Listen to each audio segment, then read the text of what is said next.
Hi friends, welcome to யாஷிகர்.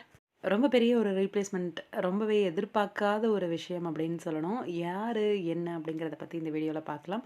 நம்ம ஜீ தமிழ்ல சந்தியா ராகம் அப்படிங்கிற ஒரு சீரியல் ரொம்பவே சூப்பரா போயிட்டுருக்கு. அந்த சீரியல்ல தான் இந்த ரீப்ளேஸ்மெண்ட் வருது. இந்த நடிகை வந்து சீரியல விட்டு விலகுவாங்கன்னு அப்படின்னு எதிர்பார்க்கல. ஆனா ரீசென்ட்டா இவங்க நடிச்ச 2 சீரியல்ல இருந்தும் விலகுனாங்க. ஆல்ரெடி அண்ணா அப்படிங்கிற சீரியல்ல வந்து தங்கச்சி கேரக்டர் பண்ணிட்டு இருந்தாங்க. அந்த சீரியல விட்டும் விலகியிருந்தாங்க.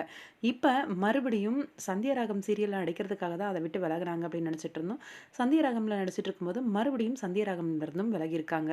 விஜே தாரா உங்க எல்லாருக்குமே தெரியும்னு நெனைக்கிறேன். ரொம்பவே கியூட்டான ஒரு ஆக்டிங் தான் சந்தியா ராகம்ல. எனக்கு அவங்களோட அந்த ரொம்ப அழகான, ரொம்ப இனிமையா பேசுற மாரி இருக்கும். அவங்களோட அந்த பொறுமையா பேசுற அந்த விதம்.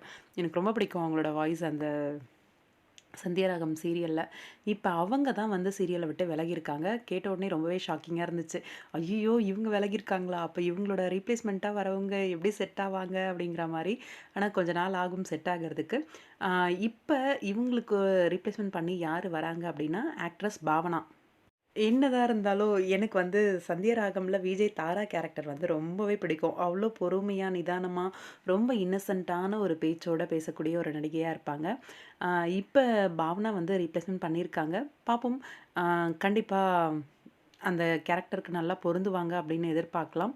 வெயிட் பண்ணி பார்க்கலாம். உங்களோட கருத்து என்ன இந்த ரீப்ளேஸ்மென்ட் பத்தி கமெண்ட் பாக்ஸ்ல சொல்லுங்க.